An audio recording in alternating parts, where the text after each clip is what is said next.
বর্তমান পেঁয়াজের অবস্থা দেখেন, দেখতে পাচ্ছেন মাশাআল্লাহ সবুজে মাঠ ভরে গেছে। দুঃখের বিষয় কি আর কষ্টের বিষয় কি তা জানেন?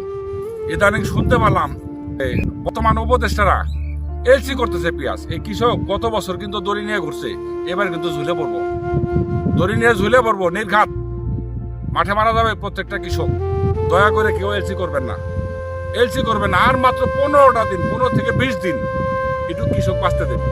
যদি কৃষক বাঁচে তাহলে দেশ বাঁচবে। আর ভিডিওটা যাদের হাতে পড়বে অবশ্যই শেয়ার করে দেবেন, যাতে উপদেষ্টার হাত পর্যন্ত ভিডিওটা পৌঁছে যায়। হ্যাঁ, পিস এবার কেমন হয়েছে?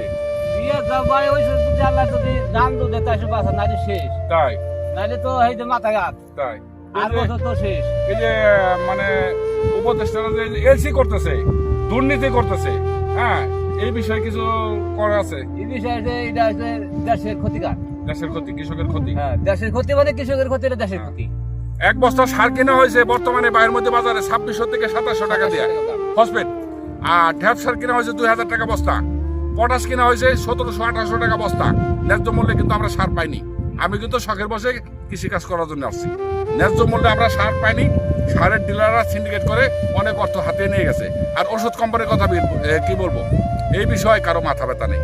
হুইল পাউডারের দাম বেড়েছে, লাশ সাবানের দাম বাড়ছে, লাইফ বয় সাবানের দাম বাড়ছে, কোম্পানির প্রত্যেকটা প্রোডাক্টের দাম বাড়ছে। এ নিয়ে মানুষের কোনো মাথা ব্যথা নাই। যত মাথা ব্যথা কৃষকের উপরে, হ্যাঁ, যত মাথা ব্যথা কৃষকের উপরে। খুবই দুঃখজনক ও লজ্জাজনক বিষয়। কৃষক বাঁচলে দেশ বাঁচবে, বুঝতে পারছেন? সবাই ভিডিওটা অন্যকে দেখার সুযোগ করে দেবেন আর কৃষককে বাঁচার একটা পরিবেশ করে দেবেন। সবাই ভালো থাকুন, সুস্থ থাকুন।